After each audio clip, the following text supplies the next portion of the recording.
고린도전서 15장 1절부터 2절 말씀입니다. 오늘 본문은 고린도전서 15장 1절부터 2절 말씀입니다. 고린도전서 15장 1절부터 2절 말씀입니다. 모두 찾으셨으면 함께 운동하도록 하겠습니다. 시작! 형제들아, 내가 너희에게 전한 복음을 너희에게 알게 하노니 이는 너희가 받은 것이요 또 그 가운데 선 것이라. 너희가 만일 내가 전한 그 말을 굳게 지키고 헛되이 믿지 아니하였으면 그로 말미암아 구원을 받으리라. 아멘. 중건침례교회는 현재 믿음에 대해서 함께 이야기를 나누고 있습니다. 그래서 제일 첫 번째 시간에는 믿음의 본질이 무엇이냐? 대상이신 하나님이다라고 이야기를 했습니다. 그리고 믿음의 내용이 무엇이냐? 그 하나님이 가득 담겨져 있는 약속이라고 이야기를 했습니다. 그렇게 우리는 하나님을 대상으로 하나님이 우리에게 하시는 그 약속을 통해서 하나님을 더욱더 알아가고 그 하나님을 더욱더 아는 만큼 사랑하게 돼서 믿음을 가지게 됩니다. 그렇다면 오늘 우리는 무엇을 살펴볼 것이냐? 믿음의 근거에 대한 이야기를 해보고자 합니다. 여러분, 근거라고 우리가 이야기할 때에는 보통 사물에 대해서 쓰지는 않습니다. 예를 들면 책상의 근거, 의자의 근거, 스피커의 근거라는 이야기는 우리에게 좀 어색하게 들립니다. 왜냐하면 근거라고 하는 단어는 우리가 어떠한 의견과 주장이 있을 때 사용하는 말이기 때문에 제가 어떠한 주장을 했었을 때 제가 그 주장에 맞는 근거를 제시하고 그 근거가 얼마큼 타당하고 확실하냐에 따라서 저희가 그 주장과 의견을 믿을 수 있다는 이야기입니다. 오늘 제가 왜 근거에 대한 이야기를 하느냐? 간단합니다. 우리가 하나님을 대상으로 해서 그 하나님의 약속을 믿었다고 이야기합니다. 그런데 정말 그 믿음이 성경에서 이야기하는 믿음이 맞습니까? 하나님을 정말 대상으로 하고 그 약속에 대해서 내가 믿음을 가졌다라고 내가 주장을 하면 그것이 정말 나의 믿음이 되냐는 것입니다. 그 믿음을 하나님께서 받아주시냐는 것입니다. 오늘 왜 우리가 믿음의 근거를 살펴볼 것이냐? 우리가 오늘 매일 삶에서 가지는 그 믿음이 정말로 하나님이 받으시는 믿음이 맞는지에 대한 분별을 위함입니다. 그리고 이 분별은 우리에게 굉장히 깊은 유익이 됩니다. 여러분, 근거라고 이야기했었을 때 제가 아까 말씀드렸듯이 의견과 주장에 대하여 이야기합니다. 그런데 우리가 가끔 사물에 대해서도 근거라고 하는 단어를 쓰는 것을 볼 수가 있습니다. 예를 들면 십자가의 근거, 혹은 신앙의 근거, 혹은 인간의 근거, 존재의 근거 등 우리가 어떠한 명사에 대해서 근거를 쓰기도 합니다. 왜냐하면 십자가는 단순한 물질 명사가 아니라 이 십자가에 담겨져 있는 사상과 개념과 주장이 있기 때문이에요. 신앙과 존재와 교회의 근거라고 이야기했었을 때는 우리가 이 단어에 굉장히 많은 주장과 개념들이 내포되어 있기 때문에 우리가 이 단어에 대해서 근거라고 하는 단어를 쓰는 것입니다. 그렇기 때문에 오늘 우리가 믿음의 근거를 살펴보면서 이 믿음이 믿음될 수 있는 이유가 무엇인지, 그리고 어떤 것이 이 믿음을 정말로 참된 믿음으로 만들어주는지에 대해서 함께 살펴보고자 한다는 것입니다. 자, 그렇다면 그리스도인이 가져야만 하는, 또 가지고 있는 그 믿음의 근거가 무엇이냐? 라는 것에 대해서 오늘 본문 고린도전서 15장 1절부터 2절까지의 말씀을 통해서 함께 살펴보고자 합니다. 고린도전서는 바울이 에베소에서의 사역이 끝난 후에 자기가 가장 오랫동안 살폈던 고린도 교회가 지금 당파 싸움과 분열과 우상 숭배와 여러 가지 사회적인 법적인 문제와 이혼 문제 등 때문에 몸살을 앓고 있다는 이야기를 듣고 쓴 서신입니다. 그래서 서론과 결론을 제외하고 나서 이 본론은 두 가지 구조로 되어져 있는데 1장부터 6장까지는 그 분파와 분열에 대해서 바울이 어떠한 조언을 하는 이야기입니다. 너희가 그리스도 안에서 하나가 되었고 그 분열과 당파는 말이 안 되면 그럼에도 불구하고 주 하나님의 은혜가 있기 때문에 너희가 하나가 될 수 있단다라는 이야기를 합니다. 그리고 7장부터 15장까지의 내용은 그들이 던지는 생활에서 부딪히는 질문들에 대한 대답입니다. 그래서 7장부터 15장까지의 내용에서 항상 그 주제가 이렇게 넘어갈 때마다 바울은 무엇에 대하여서는 이라고 하면서 이야기를 합니다. 왜냐하면 너희가 이런 거에서 질문했는데 이 질문에 대하여서는 내가 이렇게 대답할게 라고 이야기를 하는 거예요. 그래서 주제가 넘어갈 때마다 무엇에 대하여서는 이라고 이제 어구가 나타나기 시작합니다. 그런데 오늘 본문 15장은 분명 주제가 넘어갔는데 무엇에 대하여서는 이라는 대답을 하지 않습니다. 그리고 바로 이야기가 진행이 됩니다. 형제들아, 내가 너희에게 전한 복음을 너희에게 알게 하노니 이는 너희가 받은 것이요 또 그 가운데 선 것이다. 내가 너희에게 전했었던 복음입니다. 실제로 시대를 보면 과거 시제가 쓰여서 전했었던 그 복음을 너희에게 알게 하노니 이는 너희가 이미 받았었던 것이 과거입니다. 또 그 가운데 선 것이라 했었을 때는 이미 서 있다라고 해서 현재형을 쓰고 있습니다. 즉 지금 바울이 전하는 이 말에 대해서는 이미 옛날부터 계속 전해왔다는 거예요. 그래서 심지어 지금 고린도 교회는 바울이 전했던 그 말에 의거해서 서 있다는 것을 의미합니다. 그런데 왜 바울은 또다시 이야기합니까? 또 이상합니다. 2절을 보시겠습니다. 너희가 만일 내가 전한 그 말을 굳게 지키고 헛되이 믿지 아니하였으면 그로 말미암아 구원을 받으리라 라고 이야기합니다. 너희가 무엇 한다면 너희는 구원을 받을 것이야 라는 것처럼 들립니다. 하지만 실제 시제를 보면 그로 말미암아 구원을 받으리라 라고 이야기했었을 때는 현재 진행형이 됩니다. 현재 진행 수동태가 쓰여지는데 직역하면 너희가 구원을 받고 있는 중이란다 라고 이야기하는 거예요. 좀 이상하지 않습니까? 야 너희가 이렇게 믿음을 잘 지키면 너희는 구원을 받을 거야 라고 이야기해야 되잖아요. 근데 너희가 이렇게 잘 지키면 헛되이 믿지 않는다면 너희는 이미 구원을 받고 있는 중이란다 라고 이야기한다는 거예요. 의미가 좀 다릅니다. 바울은 왜 이미 복음 위에 서 있는 고린도 교회에게 어떠한 믿음을 이야기하고 있는 것입니까? 그리고 그 믿음의 결과로서 왜 어떤 구원을 얻을 것이다가 아니라 이미 구원을 받고 있다고 하는 것에 대한 확인을 해주고 있냐는 것입니다. 이러한 질문을 저희가 함께 풀면서 믿음의 근거가 무엇인지를 함께 알아볼 수가 있을 것입니다. 이 질문을 풀기 위해서 가장 먼저 우리가 주목할 부분은 3절입니다. 3절을 보시면 개역개정에 나와있지 않고 보통 한국어 번역에 나와있지 않지만 영어 성경을 보시면 굉장히 다 쉽게 이해할 수 있습니다. for라고 나와있는데 왜냐하면 실제 원어에서도 가르라고 해서 2절이 끝나자마자 왜냐하면이라고 이어가는 것입니다. 그 왜냐하면 하고 나서 무슨 말을 합니까?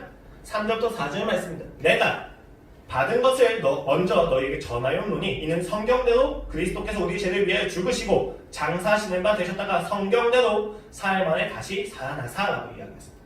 자, 다시 정리하겠습니다. 야, 너희가 잘 믿으면 너희는 구원을 받을 거란다. 너희는 구원을 받는 중이란다. 왜냐하면 그리스도께서 성경대로 죽으시고 성경대로 다시 살아나셨기 때문이란다 라고 이야기하는 거예요. 이 부분이 논리적으로 이해가 되십니까? 끄덕이시면 거짓말을 하는 겁니다. 이해가 되시면 안 돼요. 여러분 생각을 해보십시오. 제가 이렇게 주장합니다. 모든 남자는 군대에 가야 한다. 왜? 군대 가면 건강해지기 때문이다. 군대 가면 건강해진다고 하는 근거는 무엇입니까? 왜냐하면 군대는 힘든 곳이기 때문이다. 이해가 되십니까? 여러분 이것을 받아들이게 되는 순간 힘든 모든 것은 건강에 도움이 된다라고 잘못된 인식이 되기 시작합니다. 가장 중요한 것은 무엇이냐? 힘든 모든 것은 건강해진다가 아니라 군대에서 힘든 것은 건강해진다는 것을 이야기하기 위해서는 군대에서 힘든 어떠한 내용들이 건강에 어떻게 도움이 되는지에 대한 설명이 필요하다는 거예요. 그런데 지금 3절 4절만 보고서는 우리가 구원을 받고 있는 중이란다. 너희가 잘 믿으면 구원을 받고 있는 중이란다 라는 것에 대한 근거가 될 수가 없어요. 왜? 그리스도께서 죽으시고 다시 부활하신 것이 어떻게 효력이 돼서 구원을 받고 있는 것을 확인시켜주는지에 대한 설명이 있습니까? 없습니까? 없다는 거예요. 그러므로 저는 오늘 이 왜냐하면이 3절부터 4절까지가 아니고 15장 전체에 걸쳐져 있는 접속사라는 것에 대해서 이야기하고자 합니다. 왜냐하면 15장 전체는 그리스도께서 성경대로 죽으시고 다시 살아나신 것에 대해서 전체적인 효력과 기능과 어떠한 결과가 있는지에 대해서 다 설명해주는 장이기 때문입니다. 15장은 부활에 대한 이야기입니다. 12절을 보시면 부활을 믿지 않는 자, 부활이 없다고 하는 자들이 존재합니다. 여기 부활이 없다고 이야기하면 저희가 단순하게 그리스도가 부활하지 않았다라고 생각하는 사람들이 있었다라고 생각하는데 그렇지 않고 좀 더 깊습니다. 예수님이 부활하지 않았다고 믿는 사람도 있지만 예수님은 부활하셨는데 우리는 부활할 수 없다라고 믿는 사람이 있다는 것입니다. 당시 고린도 교회는 이 두 가지 부활을 믿지 않는 자들이 존재했었습니다. 그렇기 때문에 바울은 마지막에 부활이 존재한다라는 이야기를 15장 전체를 통해서 이야기를 하는 것입니다. 그래서 3절부터 11절까지는 바울 자신도 그 예수를 만났고 바울에게 그 복음을 전한 베드로와 여러 사도들과 여러 제자들도 부활하신 예수님을 보았다고 역사적인 증언을 합니다.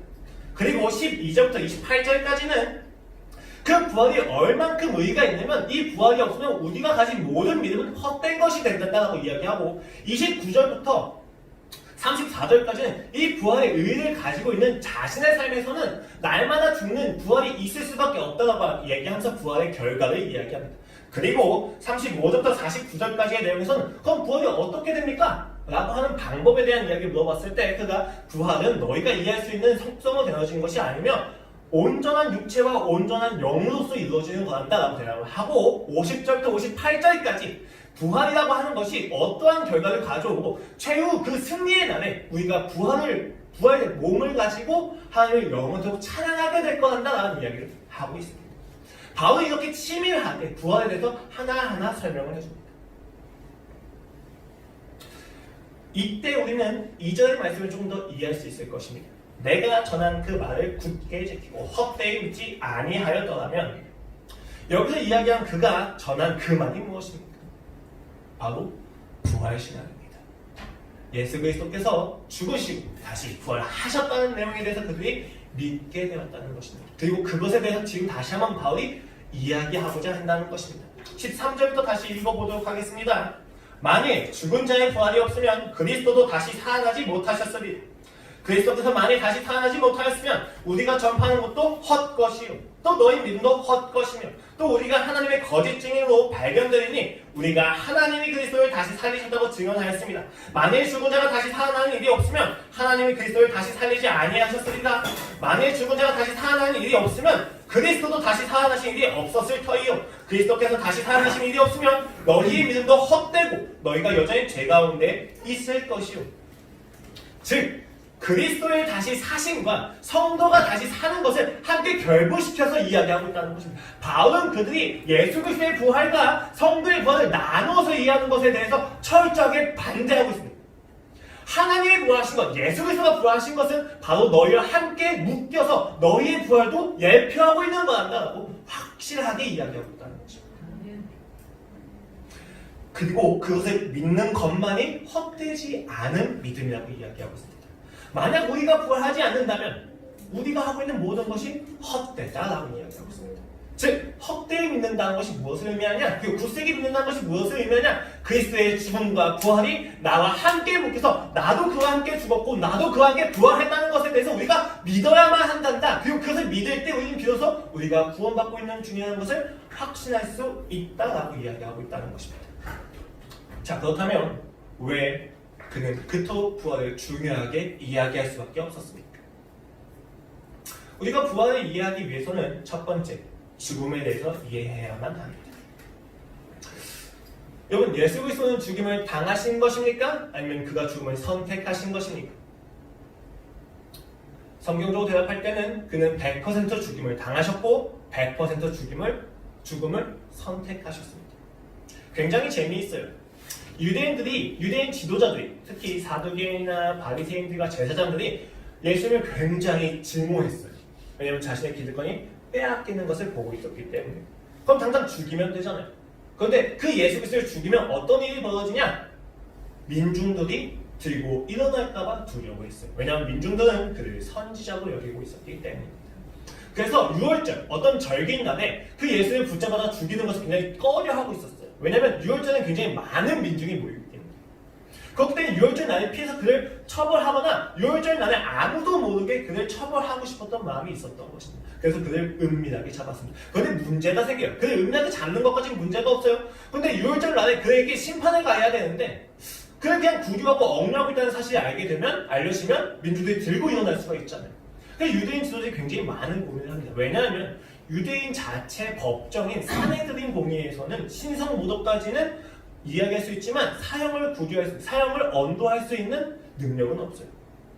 그 집행권은 로마에게 있기 때문에 그들은 그 로마 사람들한테 예수님이 범죄자다라는 것에 대해서 이야기해야 되는 거예요. 그런데 로마에서는 신성 모독이 통할까요? 안 통할까요?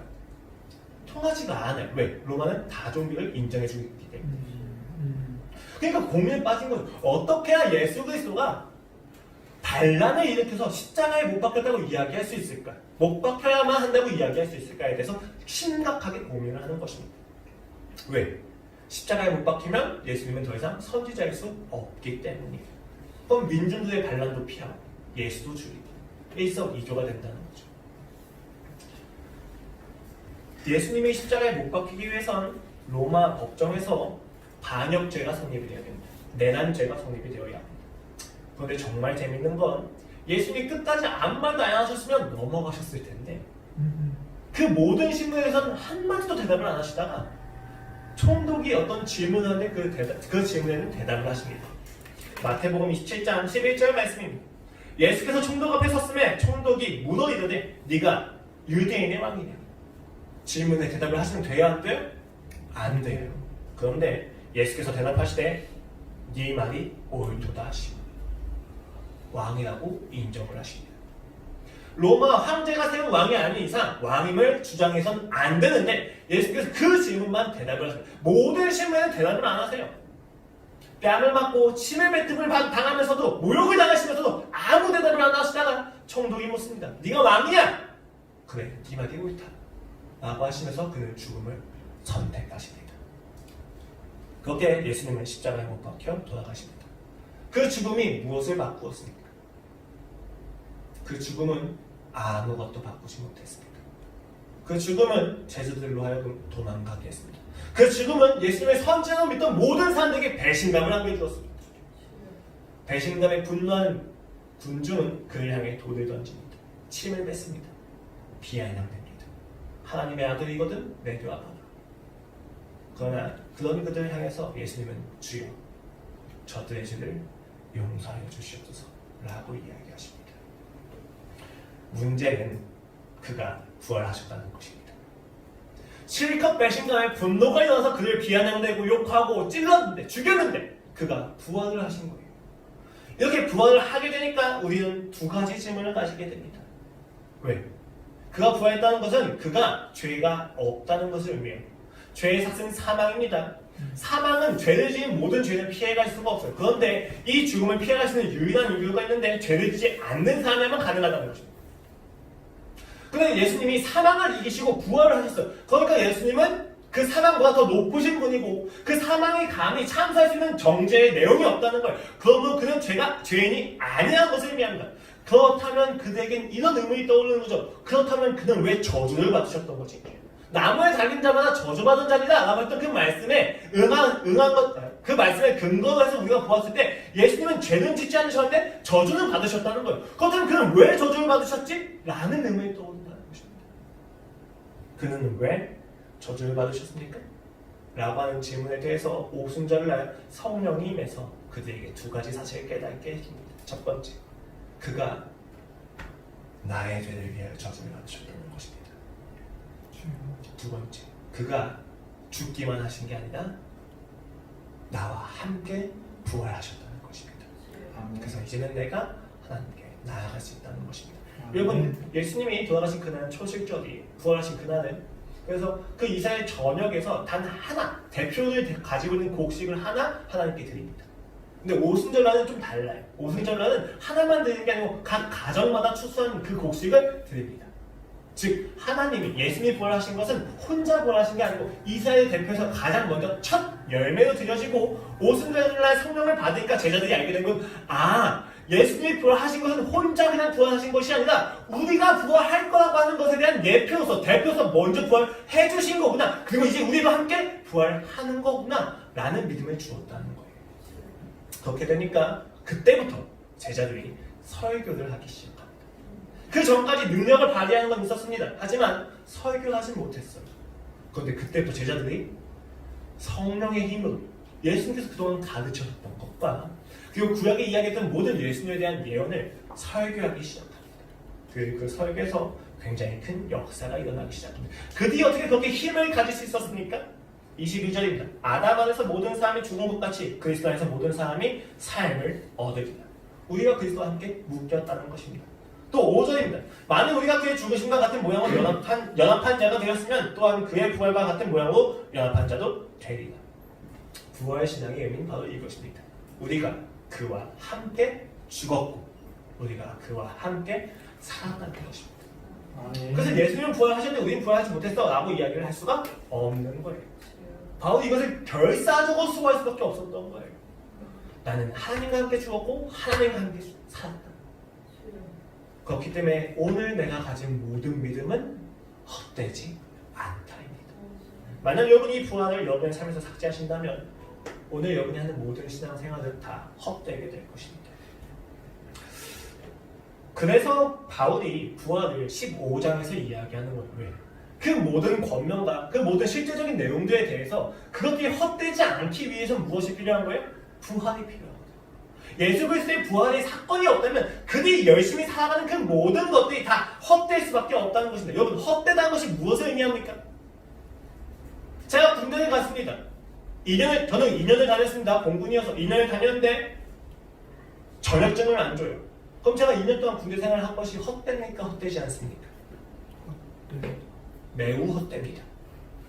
그래서 3년을 더 다녀야 된다고 이야기하면 그것이 얼마나 큰 수치와 절망과 무력감인지는 남자분들은 모두 아실 수밖에 없을 겁니다. 헛되다는 거예요. 사과 나무인 줄 알고 심어서 열심히 길렀는데 배가 나왔어요. 헛되다는 거예요.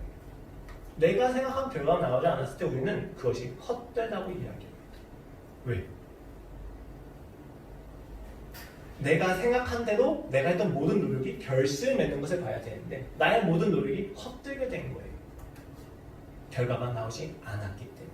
물론 우리가 이 부분에서 결과지상주의적인 어떤 생각이 있긴 한데 일단 기본적으로 헛되다고 이해했을 때 결과가 반드시 관계가 되어진다는 것을 이해하셔야만 합니다. 그렇다면 어떻게 해야 헛되지 않느냐? 우리가 하고 있는 노력과 믿음의 결과대로 열매가 맺혀야만 헛되지 않을 수 있다는 거예요. 그런데 어떤 누가 그 결과를 확신할 수 있냐는 것입니다. 어떤 누가 자신의 하는 오늘 노력에 반드시 성공을 이끌어낼 수 있을 거라고 이야기할 수 있냐는 것입니다. 아무도 그럴 수가 없다는 거예요. 그래서 고린도 교회도 그 부활에 대해서 굉장히 그 많은 소망과 믿음에 져버렸다는 거예요. 그런데 바울이 이렇게까지 이야기합니다. 만일 그리스도 안에서 우리가 바라는 것이 다만 이 세상에 살 뿐이면 부활이 없다면 모든 사람 가운데 우리가 더욱 불쌍한 자는 부활이 없다면 우리만큼 초라하고 비참하게 살아갈 사람이 없다는 것입니다. 여기에 대해서 동의가 되십니까? 여러분, 우리가 주일마다 모이고 교제를 하고 사랑을 나누고 많은 사람들을 도와줍니다. 사랑을 흘려서 보냅니다. 그런데 부활이 없다면 이 모든 것은 조금 강하게 이야기하면 개죽음입니다. 아무 쓸데가 없다는 것. 과정이 그래도 너희 삶의 힘이지. 야, 과정에서 얻는 게 아니요, 다 필요 없습니다. 부활이 없다면 다 헛것입니다. 그래서 바울이 15장 끝에서 그 교리에 대한 그 모든 실제적인 지침에 대한 내용의 끝에서 이야기하는 거예요. 부활을 믿어야 된다. 인간은 스스로 결과를 낼 수가 없기 때문입니다. 인간의 노력은 그것을 의도하지만 그 진심과 그 진정성은 결실을 맺을 수가 없기 때문입니다. 결혼하시면 정말 뼈저리게 하실 수밖에 없습니다. 내가 아무리 사랑한다고 하지만 그 사랑이 열매를 맺을 수 있습니까? 그럴 수가 없다는 것을 끊임없이 확인하는 과정이 결혼입니다. 이상하지 않습니까? 서로 사랑해서 결혼했는데 그 결혼하면 더욱더 사랑한다고 이야기하는데 이상하게 꼬입니다. 싸웁니다. 다툽니다. 인간의 진정성은 결국 다툼밖에는 만들어내지 못합니다. 그래서 바울은 더욱더 죽음과 부활을 이야기할 수밖에 없던 것입니다. 3절 말씀을 읽어드리겠습니다. 내가 받은 것을 먼저 너에게 전하였노니 이는 성경대로 그리스도께서 우리 죄를 위하여 죽으시고 장사지는 바 되시다가 성경대로 사흘 다시 살아나사 성경대로 그가 이루셨다는 것입니다. 즉흥적으로 이루신 게 아니고 그가 구약시대부터 계속 약속해왔던 것을 이루셨다는 것입니다. 대바에게 보이시고 후에 12제자에게와 그 후에 500여 형제에게 일시에 보이셨더니 그 중에 지금까지 대다수는 살아있고 어떤 사람은 잠들었으며 그 후에 야고보에게 보이셨으며 그 후에 모든 사도에게 맨 나중에 만삭되지 못하는 난자 같은 내게도 보이셨느니라.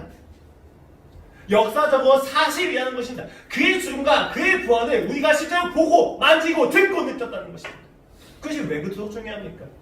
이 땅에서 그가 진짜 부활하셨다는 것이 왜 중요합니까? 왜냐하면 기독교 신앙은 믿었기 때문에 사실이 되는 것이 아니라 사실이기 때문에 믿는 것이기 때문에 우리가 믿는 것이 진리가 되는 것이 아니고 진리이기 때문에 우리가 믿었다는 것입니다. 우리가 어떤 개념과 공상과 추상을 가지고 어떤 자기 암시를 가지고 이 믿음의 내용을 가진 것이 아니라 하나님께서 그 믿음의 시작을 하셨다는 거예요. 이게 왜 중요하냐? 인간의 노력과 믿음과 자기 암시는 결코 결실을 낼 수 없기 때문입니다. 하나님이 시작하시는 하나님이 그 결과를 내실 것이기 때문에 우리가 믿음을 가질 수 있다는 거예요. 왜? 이 결과는 확실하기 때문에. 그것이 십자가 사건에서 확인되는 것입니다.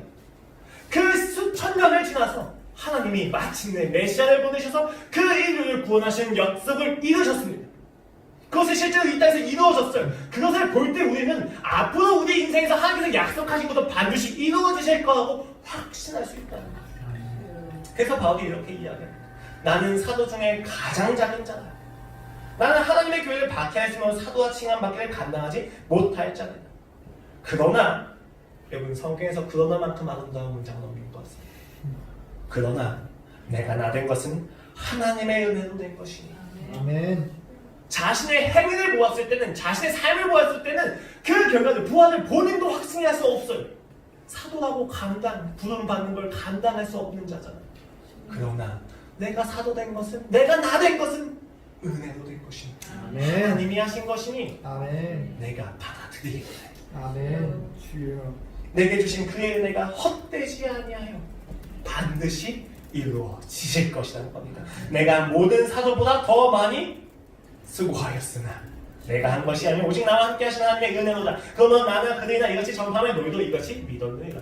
너희가 믿은 것도 그 복음이고 그 은혜란다라고 이야기합니다. 여러분 가장 작은 자로 이야기했다가 갑자기 내가 다른 사도보다 더 많이 수고했다고 이야기합니다. 이해가 되십니까? 바울의 말투가 굉장히 재미있어요.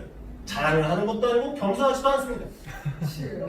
그냥 대놓고 자랑하든지 내가 잘났어 사실 얘들아 라고 이야기하면 좀 괜찮잖아요. 우리 세상에서 어떻게 이야기합니까? 믿음을 가지기 위해서 내가 어떻게 살아왔는지 끊임없이 이야기해요. 내가 얼마나 능력 있는지 이야기해요. 내가 얼마나 믿을만한지 이야기해요. 근데 바울은 자신이 얼마나 믿을만한 사람인지에 대한 얘기는 안 해요. 오히려 자기가 가장 작은 자라고 이야기해요. 그런데 또 한편으로는 믿을만한 자도 이야기한단 말입니다. 왜 그렇습니까? 바울의 관심은 자신이 아니라 하나님이기 때문에. 내가 나 된 것은 주의 은혜다 라는 거예요. 그러니까 받아들인다는 것입니다.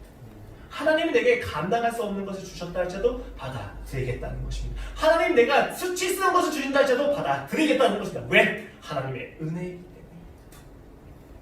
우리는 가끔 이게 한국인이 유교적인 특성이 있어서 좀 그런 게 좀 있어요. 칭찬을 하면 일단 어떻게 합니까? 아닙니다. 저 그렇게 겸손한 사람이 아니에요 라고 겸손한 척을 다시 한번 합니다.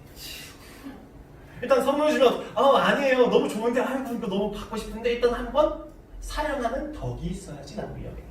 여러분 다 경험하셨을 겁니다. 아닌 척하지 마십시오. 여러분이 설날에 세뱃돈을 받을 때마다 반드시 경험하실 겁니다. 친척이 5만원 주면 아니에요 저 이런 돈 필요 없어요. 전 그냥 3천 본 것만 해도 즐거워요. 거짓말하지 마십시오. 어떻게 본 것이 즐겁습니까? 돈 받는 게 즐겁지. 그리고 나서 돈을 받습니다. 그리고 삼촌이 딱 등을 도는 그 순간 봉투를 살짝 열어봐요. 그리고 색깔이 보라색이다 하면 삼촌이 참 날 사랑하지 않는구나 라고 생각을 하게 되죠. 여러분 우리가 이렇게 사랑의 미덕이 있습니다. 그런데 여러분 우리가 그리스도 앞에서 사랑의 미덕을 행할 필요는 없습니다. 하나님이 우리한테 봉투를 주셨으면 여러분 필요 있습니까? 없습니까? 없습니다.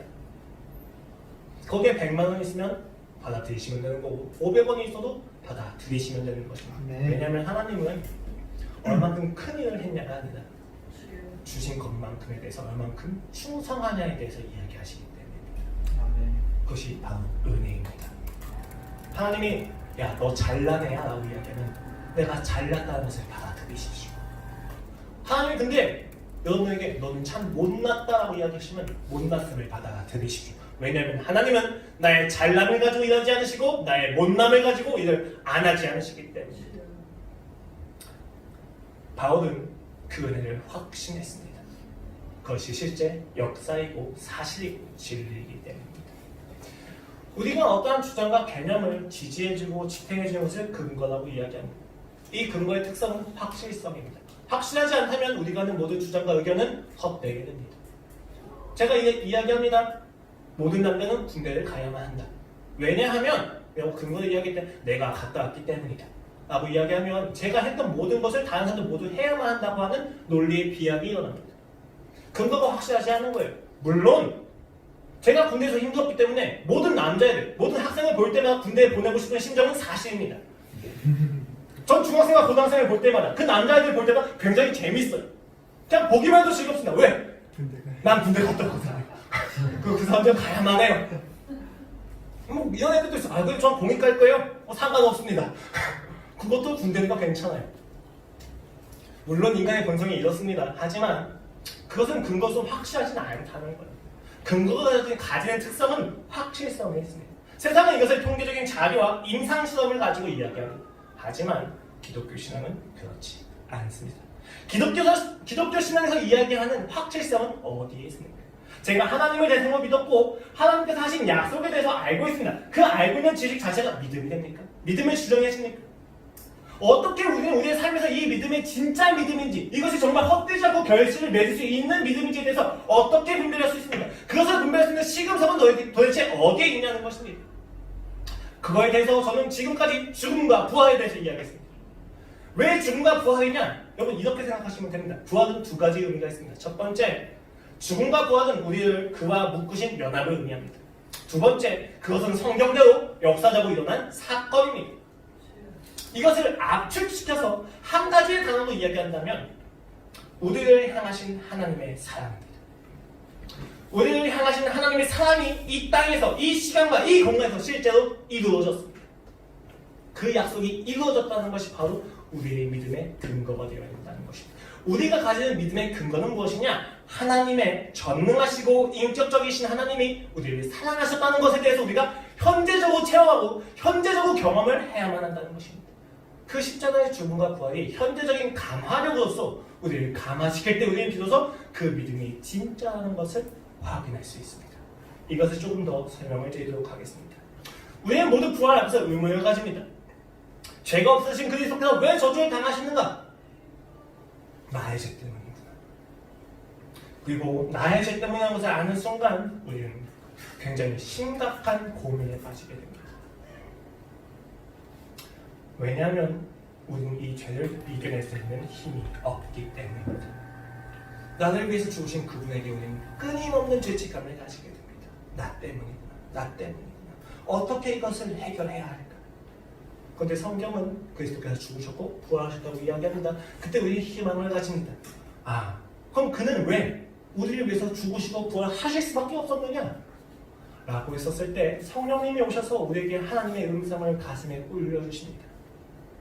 내가 너를 사랑하기 때문이란다. 그리고 이 사랑 앞에서 우리는 세상을 향한 모든 믿음이 부서지는 것을 보게 됩니다. 이 사랑 앞에서 우리는 하나님을 향한 믿음이 생겨 올라오는 것을 경험합니다. 굉장히 웃기죠. 사랑하시기 때문에 약속을 이루셨다는 것입니다. 사랑하시기 때문에 그 약속대로 예수님을 보내셨다는 것입니다. 사랑하시기 때문에 약속대로 예수님을 보내셔서 죽으시고 부활을 시키셨다는 것입니다. 그것이 사랑인 것을 알았을 때 그 사랑이 그냥 무력한 사랑이 아니라 실제적으로 오늘 나의 삶에 있는 모든 고난과 아픔과 시련을 이겨낼 수 있는 실제적인 능력인 것을 알았을 때 우리는 하나님을 향하여 주여 감사합니다라고 울게 됩니다. 사람들은 모두 상황에서 의문을 가집니다. 그리고 이 모든 상황이 왜 벌어졌는지, 왜 자신에게 이렇게 비참한 일이 이루어졌는지에 대해서, 일어났는지에 대해서 우리는 항상 그 모든 원인을 자기라고 생각합니다. 자기 중심성에 빠져있어요. 나 때문에, 내가 이렇게 살았기 때문에, 내가 이렇게 했다면 괜찮았을 텐데. 이게 다 나 때문이라고 생각하는 자기 중심성에 빠집니다. 그렇지 않다고 이야기하시는 분도 계실 것입니다. 하지만 그 반응 역시도 자기 중심성 때문입니다.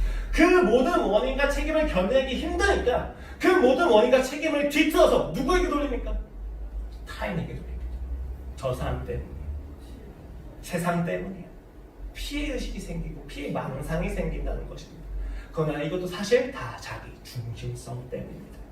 견딜 수가 없는 거예요. 이 모든 불행의 원인을 자신으로 제시하는 것에 대해서 이겨낼 수가 없으니까 피해적으로 피해 망상을 만들어서 다른 그 모든 원인과 책임을 전가하는 것입니다. 우리가 왜 선택의 중요한 순간마다 다른 사람에게 조언을 구합니까? 사실 조언을 구하는 것을 넘어서서 그 사람의 선택을 원할 때도 있습니다. 왜 그렇습니까? 그 선택에 대한 책임을 전가시키기 위함입니다. 아, 그분이 이렇게 하고 한 건데 라는 여지를 내 인생에 남기고 싶은 것입니다. 여러분, 저는 이제 중간침례교회에서 이 사실 꼭 아셨으면 좋겠습니다. 이제 여러분의 모든 선택은 여러분이 책임지셔야만 합니다. 어떤 누구도 여러분의 삶을 대신해 줄 수 없습니다. 하나님 앞에 반죽자로 서셔야만 합니다. 근데 요새 좀 이해가 안 되겠어요. 모든 책임을 자신에게 돌린다는 것입니다. 여러분, 모든 책임을 내가 지는 것이 아니에요. 하나님 앞에 단독자로 서라는 것은 내가 책임을 지는 인생을 살라는 것이 아닙니다. 하나님 앞에 단독자로 서라는 것은 이 모든 책임이, 이 모든 원인이, 이 모든 것을 허락하신 사랑이 하나님께 있다는 것을 알는 것입니다. 그가 원인이 되시고 그가 조건이 되시면 그가 이 문제의 상황에 대한 모든 해답을 그가 가지고 계시다는 것에 대해서 신뢰하라는 것을 의미하는 것입니다. 하나님 앞에 단독자로 서셔야만 하십니다. 제가 할 수 있는 건 그 하나님 앞에 대려가 되는 것입니다. 내가 오늘 가지고 있는 믿음이 참되니까 어떻게 확인할 수 있습니까? 오늘 내가 가진 이 믿음에 그리스도께서 나를 위해서 죽으시고 나를 위해 다시 사셨다는 것에 대한 감격이 얼만큼 있냐는 겁니다. 얼만큼 그것에 대해서 우리가 감화되었냐는 것입니다. 정서를 이야기하는 것이 아니라 전 인격적인 부분에서 내가 얼만큼 그리스도의 십자가의 사랑에 대해서 감화되었는지에 대해서 이야기하는 것입니다. 그것을 알 때 우리는 비로소 그 믿음이 지탱된다는 것을 압니다. 여러분, 내 믿음이 얼마나 정당한지에 대해서 합리화를 한다고 해서 내가 열심히 산다고 해서 헌신을 한다고 해서 그 믿음이 증명될 수는 없습니다. 저도 그랬으면 좋겠어요. 차라리 금식 기도하고 작정 기도하고 새벽 기도를 드리는 것이 믿음이라고 이야기해서 차라리 제가 그 율법을 지켜낼 수 있으면 참 좋겠습니다. 하지만 하나님께서 허락하신 믿음의 근거는 하나님의 사랑을 오늘 내가 현재적으로 체험을 하고 있는지에 대해서 물어보십니다. 왜냐하면 믿음은 관계이기 때문입니다.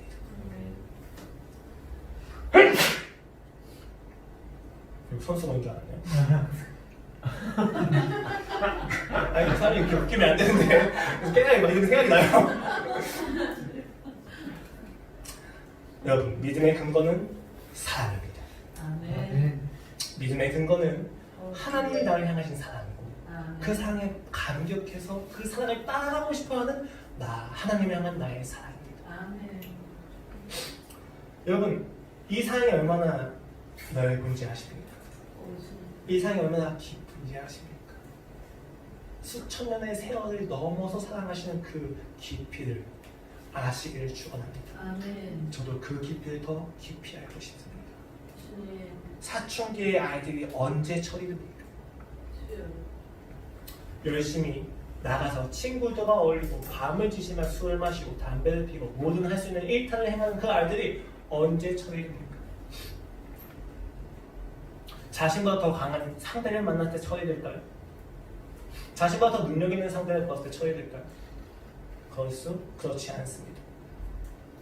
그 아이들은 어느 날 늦은 밤 집에 들어갔을 때 자신의 이름을 되뇌이면서 울면서 기도하는 부모님의 모습을 보았을 때 아이들은 처리됩니다. 주여. 그 부모님의 모습 속에서 그냥 그 하루의 사랑을 느낀 게 아니라 매일 밤 자신이 들어오지 않았을 때마다 그렇게 무릎 꿇고 기도하고 있었을 것에 대해서 확신이 생기는 거예요. 주여. 그 하룻밤의 기도를 십자가의 사건을 보는 그 순간 우리는 무엇을 알게 됩니까? 그 과거의 수천 년의 역사 속에서 하나님 매 순간 십자가에 지는 고통을 가지고 우리를 어떻게 사랑하셨는지에 대해서 확신을 가지게 되는 거예요. 그 순간 아이는 부모의 마음을 알게 됩니다. 부모가 나에게 잘 지냈니? 야, 아침밥은 먹고 가야지 라고 했던 그 이야기들 하나하나가 얼마나 큰 사랑이었고 얼마나 큰 아픔이었는지에 대해서 알게 된다는 겁니다. 그 순간 그 아이들은 처리됩니다. 자신이 선택했던 즐거움을 버립니다. 그리고 부모가 이야기하는 즐거움에 대해서 따라가기 시작합니다. 자신의 인생은 이렇게 사는 것이 행복해라고 이야기했었는데 그 부모의 사랑을 보니까 그것이 잘못됐구나를 깨닫고 부모가 이야기하고 부모가 제시하는 사랑의 그 내용들을 따라가기 시작한다는 거예요. 물론 이 땅에서의 부모는 한계가 있기 때문에 그 제시하는 사랑 역시도 불완전합니다. 하지만 우리의 창조주이신 하나님께서 보이신 사랑의 내용이 잘못될 수 있겠습니까? 그럴 수 없다는 것입니다.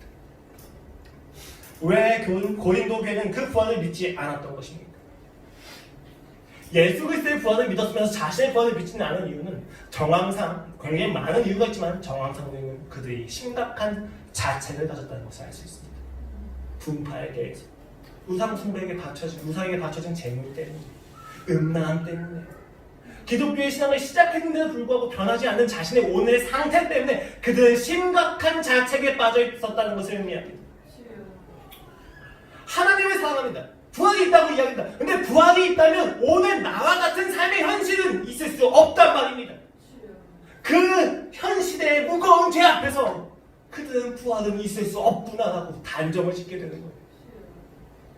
그 아픔에 대해서 고린도의 그 아픔에 대해서 바울이 너무 잘 알고 있다는 것입니다.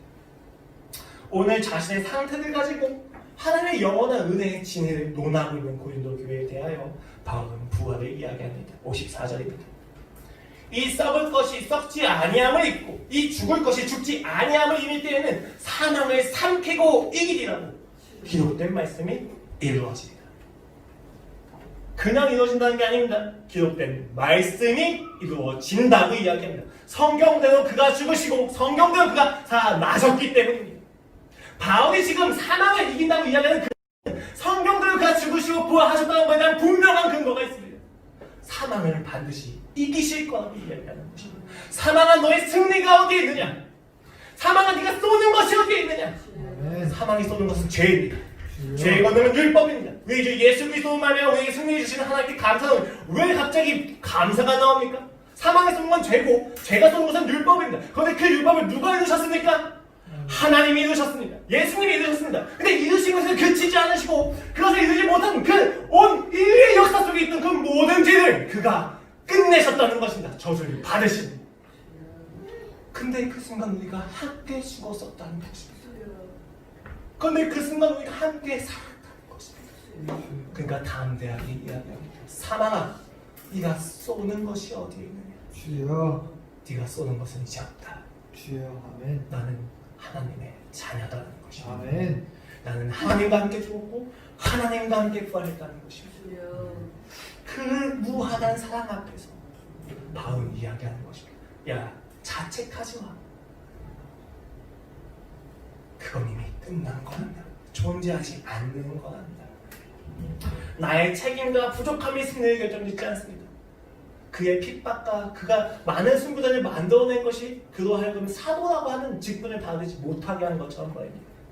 그는 사도라고 하는 직분을 받아야 됩니다. 왜냐하면 은혜이기 때문입니다. 우리의 승리는 이미 결정되었습니다. 그래서 바울은 이렇게 마무리합니다. 그러므로 내 사랑하는 형제들아, 견실하며 흔들리지 말고 항상 주의 일에 더욱 힘쓰는 자들이 되라. 이는 너희 수고가 주 안에서 헛되지 않은 줄 알면 아멘. 헛될 수 없다는 것입니다. 아멘. 왜 바울이 1절에서 2절에서 야 너희가 믿으면 너희의 구원이 확인될 거라고 이야기합니까? 만약에 가정법을 통해서 너희가 잘 믿으면 구원을 받을 거야 라고 이야기했다면 고린도 교회에 있는 모든 성도들은 자신들의 조건과 상태에 더욱더 집중했을 것입니다. 더욱더 내가 잘 믿어야 돼. 내가 더욱더 잘 살아야 돼. 더 집중을 했을 것입니다. 그런데 바울은 그 논리를 뒤집어 버리는 거예요. 너희가 구원을 받은 것이 맞다면, 그리고 내가 너희에게 전한 그 복음이 너희로 하여금 그 복음이 서게 한 것이 맞다면, 그 복음은 그리스도의 죽음과 부활을 근거하고 있기 때문에 너희는 반드시 그 믿음을 굳게 잡고 헛되게 믿지 않을 것이 분명하단다라고 이야기하는 것입니다. 바울은 고린도 교회의 관심을 노적과 행위에서 그리스도의 죽음과 부활로 돌리는 것입니다. 여러분, 우리의 믿음의 근거가 무엇입니까? 행위가 아닙니다. 나의 상태가 아닙니다. 내가 얼마큼 열심히 사느냐가 아닙니다. 하나님이 얼마나 열심히 나를 사랑하셨느냐는 것입니다. 그것이 우리의 신앙의, 우리의 믿음의 근거가 될 수 있다는 것입니다. 여러분 생각해 보십시오. 부모가 아이들한테 약속을 합니다. 조건입니까? 조건처럼 여겨집니다. 네가 열심히 공부하면 사탕을 줄게. 조건처럼 여겨집니다. 그런데 그 아이가 공부를 못해서 사탕을 못 받았습니다. 그럼 그 부모는 그 아이한테 사탕을 주는 것을 그만둘까요? 그렇지 않습니다. 그렇다면서 그 부모가 그 아이하고 관계를 끊어버리고 네가 사탕을 받지 못했기 때문에, 네가 공부를 못했기 때문에 나는 더 이상 너의 부모가 아니야. 오늘부터 너는 호적에서 사라졌으니 넌 나가라 라고 이야기할 수 있는 부모가 있습니까? 없습니다. 부모가 왜 약속을 해요? 관계를 더 확실하게 위해서? 아닙니다, 여러분. 부모는 사탕을 주고 싶어서 약속을 하는 경우도 있습니다. 그래서 어떻게든 사탕을 줍니다. 네가 공부를 못했으니까 사탕을 줄 수 없어? 그런데 귀여운 척하면 사탕을 줄 수 있어. 사탕을 줍니다. 너 오늘 귀여운 척도 못했으니까 사탕 못 준다? 그런데 오늘 잠자기 전에 숨 쉬고 있으면 사탕 줄게. 사탕을 줍니다. 잠자고 있을 때 숨 당연히 쉬어야 되잖아요. 어떤 이유를 만들어서라도 사탕을 주려고 하는 거예요. 물론 아내는 사탕 주는 걸 반대할 겁니다. 음. 충치가 생기기 때문입니다. 굉장히 중요한 사실입니다, 여러분. 재미가 없네요. 네. 재미가 가면 안 되는데 다시 돌아오겠습니다. 부모는 아이들한테 약속을 할 때 인격과 가르침과 사랑에 대한 인격이 있을 뿐이지 조건이 아닌 거예요. 하나님은 우리한테 약속을 하신다는 것은 믿음을 요구하신다는 여러분 믿음 자체를 조건으로 얘기를 하시는 게 아니에요. 사랑을 이야기하시는 거지. 내가 널 얼마나 사랑하는지 넌 아니? 라고 이야기한다는 것입니다. 믿음이 가진 은혜의 측면을 너무 많이 말하는 것이 아니냐. 여러분 그러나 제가 믿음은 두 가지가 있다고 했습니다. 중생의 측면에서 있고 상황의 측면에서 있다고 이야기했습니다. 믿음의 측면에서 믿음은 은혜입니다. 과거는 호의예요. 그러나 상황의 측면에서 믿음은 내가 할 수 없는 것을 하게 하시는 하나님의 은혜를 힘입어서 내가 하나님을 더욱더 알아가는 것입니다. 이 두 가지에 대해서 오늘 이야기한 믿음의 근거는 다 아울러서 이야기하고 있습니다. 우리는 구원을 받을 때도 그 상황에서 하나님을 따라갈 때도 항상 그 하나님의 십자가에 대해서 현재적으로 체험해야 합니다. 그 체험이 없다면, 그리스도의 사랑에 대한 체험이 없다면, 죽음과 부활에 대한 감격이 없다면 우리는 믿음을 가질 수가 없습니다. 왜냐하면 믿음을 가질 때 일어나는 첫 번째 현상이 바로 잘못된 믿음에 대한 인식이기 때문입니다. 내가 그동안 잘못되게 가지고 있었던 믿음이 반드시 무너져 내립니다. 하나님께서 우리한테 믿음을 요구하실 때에는 내가 스스로를 믿고 세상을 믿고 세상의 능력을 믿고 살아갔던 그 모든 믿음이 무너지게 됩니다. 그리고 하나님만이 하실 수 있구나라고 하는 믿음이 생기는 것입니다. 세상은 어떤 믿음이 옳은지 이야기해서 능력을 이야기합니다. 하지만 하나님은 어떤 능력이 어떤 믿음이 정말 진짜 믿음인지 이야기하기 위해서 사랑을 이야기하십니다. 누가 더 사랑하냐는 거예요.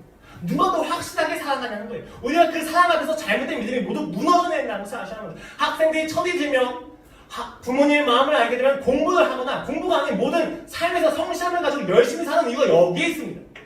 자신들이 그동안 가지고 있었던 잘못된 삶의 패턴들이 잘못된 믿음의 근거에 있다는 것을 알고 부모를 향한 진실한 믿음이 나오는 거예요. 자신이 진짜 어떤 일에 최선을 다하고 성실을 다해야 되는지 알게 되는 거예요. 근데 이것이 어디서 생깁니까? 부모님의 사랑에서 생깁니다. 부모님이 나를 사랑하신다는 것에 대해서 내 마음에 감화력이 생기는 거예요. 감화력이 무엇입니까? 상대가 가지고 있는 선한 것에 대해서 혹은 악한 것도 포함될 수 있지만 선한 것에 대해서 우리의 전인격이 반응해서 그 선한 것을 따라가고 싶고 닮고 싶고 그 선한 인격을 가지고 있는 자와 교제하고 싶다고 하는 생각에 올라오는 것, 그것이 감화력입니다. 예수 그리스도의 십자가는 여러분의 삶에서 감화력을 일으킵니다. 그냥 단순히 내가 사랑 알면 내가 돼 이게 아니에요. 사랑을 알게 되면 우리 안에 감화력이 생기는 거예요. 그 사랑을 따라가고 싶은 마음이 생기는 거예요. 이전까지는 절대 긁는 것도 싫었고 손에다가 이렇게 피 살짝 나는 것도 싫었었는데 하나님의 사랑을 하니까 예수 그리스도의 사랑을 알게 되니까 내가 내 목숨을 버리면서까지도 사랑을 하고 싶은 것입니다. 감화력이에요. 여러분 우리의 삶에서 믿음이 생긴다는 건 이 감화력이 더해진다는 것을 이야기합니다. 십자가에서 우리가 죽었다는 것은 잘못된 믿음이 죽었다는 것입니다. 믿고 있던 방법에 대한 절망입니다. 그리고 믿음의 대상에 대해서 다시 바로잡습니다. 그것이 부활입니다. 만약 이 부활이 없다면, 이 사랑이 없다면 우리는 잘못된 믿음을 깨달아도 더 절망해서 매몰됩니다. 함몰됩니다. 게임 중독이 잘못됐다는 것을 안다 할지라도 게임 중독을 이겨낼 수 있는 힘이 없습니다. 더 큰 절망에 빠지는 거예요. 그러나 기뻐하십시오. 여러분 기독교에는 부활이 있습니다. 여러분의 삶에서는 부활이 결코 멈출 수 없습니다. 그렇기 때문에 우리의 믿음은 결코 폭력적일 수 없다는 것입니다. 여러분 믿음은 반드시 사랑을 동반합니다. 하나님께서 가족의 회복에 대해서 약속을 주셨습니다. 그럼 그 가족의 회복에 대한 우리의 믿음이 발생합니다. 이 믿음을 가지고 우리는 가족에 들어가서 예수님이 진짜 신인지 아닌지에 대해서 논쟁하지 않습니다. 예수님이 나한테 하신 사랑만큼 사랑을 베풀 뿐입니다. 여러분 이 사랑을 베푼다는 게 굉장히 깊은 믿음입니다. 원래 이 땅에서 우리가 배운 것은 무엇입니까? 사람들이 설득시키고 사람들이 옳은 것을 이끌기 위해서 제일 먼저 해야 되는 건 사랑이 아니라 가르침입니다. 무엇이 옳은지 이야기해 줘야 된다는 거예요. 무엇이 옳은지 이야기하고 그것이 왜 옳은지에 대해서 설명을 해줘야 된다는 것입니다. 그러나 기독교에서의 믿음은 그런 방법이 아니라 사랑의 방법으로 그들이 스스로 자신의 죄를 깨닫게 되고 그들이 스스로 하나님께 돌아올 수밖에 없다는 것에 대해서 이야기한다는 것입니다. 그렇기 때문에 부활이 없으면 이 모든 것이 허망해진다는 것입니다. 부활이 없으면 그 확신에 갈 수가 없기 때문에. 근데 부활이 있으니까 우리가 믿음을 가져요. 왜? 나 같은 쓰레기도 믿음을 가졌잖아요. 그럼 나보다 더한 쓰레기 우리 형도 아이고 우리 형이 모른데 저희 형도 믿음을 가질 수 있다는 겁니다. 주여. 현재 한국교회는 많은 상처로 얼룩져 있습니다. 가정이 무너져 있습니다. 주여. 성적인 스캔들이 일어나고 주여. 권위주의와 당파와 정치적 이데올로기가 난무합니다. 부모님들이 하나님을 믿는다고 하는 부모님들이 자녀들한테 잘 지냈니? 라고 묻지 못하고 너 잘 뽑았니? 너 요새 일을 잘 하고 있니? 라고 너 묻지 못하고 너 이번 주 1번 뽑았지? 라고 이야기하고 사랑해? 라고 이야기하지 못하고 야 너 오늘 4번 뽑았니? 라고 이야기하고 모든 이야기가 다 어디로 갑니까? 선거에 대한 이야기로 갑니다. 1번을 뽑았는지 4번을 뽑았는지 잘 뽑았는지 왜 그러신 거예요? 왜 이러시는 거죠? 익숙하지가 않으신 거예요. 그래서 그 대화의 공허함을 참지 못하고 정치를 이야기하시는 거예요. 왜? 정치는 본인이 가지고 있는 옳음을 이야기하기 위한 가장 좋은 수단이기 때문입니다. 그러나 여러분, 명절날 하는 정치 이야기만큼 가족을 싸우게 하는 것도 없습니다. 쓸데없는 이야기도 그거밖에 없습니다. 여러분, 정치가 쓸데없다는 이야기가 아닙니다.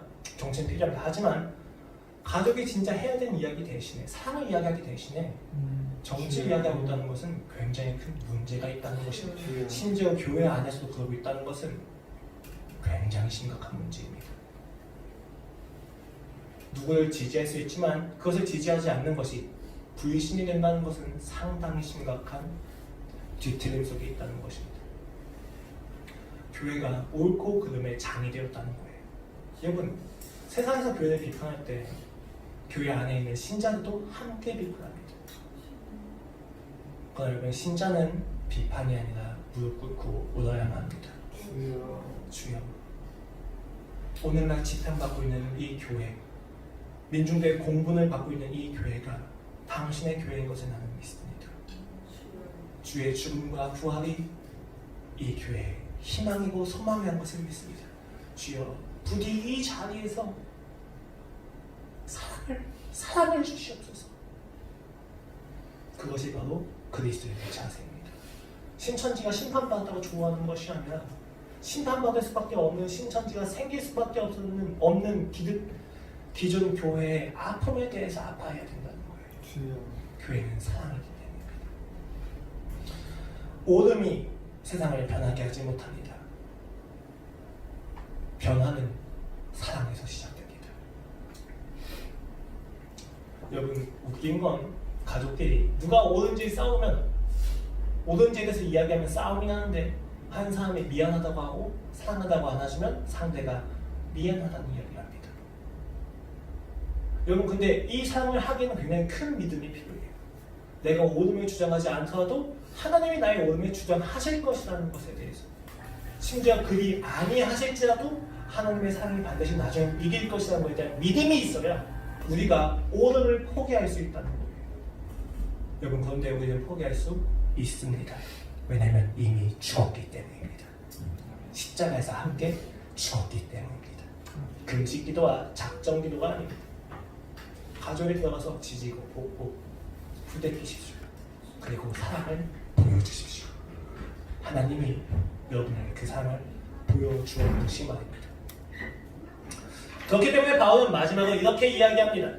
형제들아, 내가 그리스도 예수 우리 주 안에서 가진 바 너희에 대한 나의 자랑을 두고 단언하노니, 확실하게 이야기하노니 나는 날마다 죽노라. 왜 날마다 죽을 수 있습니까? 그 순간순간마다 내가 죽어도 된다는 믿음이 있기 때문이야. 왜? 그 예수 그리스도가 나를 위해서 죽으셨고 부활하셨기 때문이다. 날마다 죽는 바울은 날마다 부활하신 예수 그리스도를 현재적으로 경험하고 있다는 겁니다. 오늘 우리의 삶에서 믿음이 필요하십니까? 십자가로 돌아가십시오.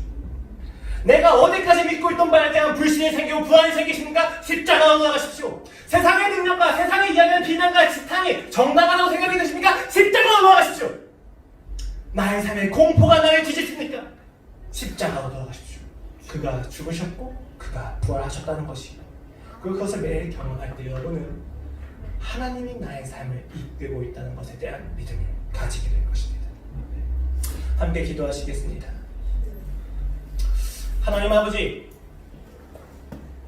주 예수 그리스도의 죽음과 부활을 우리가 결코 메마른 음성으로 이야기하지 않게 하여 주시옵소서. 주여 매일매일 그 죽음과 부활을 경험함으로 내가 오늘 해야만 하는 믿음의 자리에 나도 가게 하여 주시옵소서.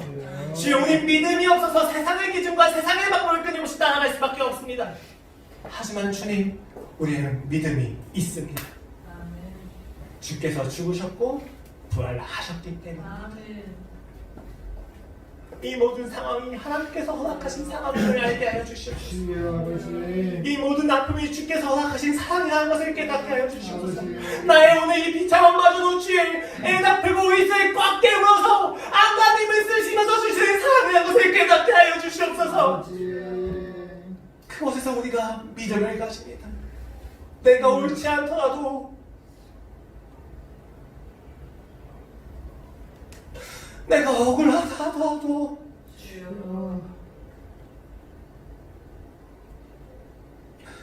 하나님은 저를 사랑하십니다.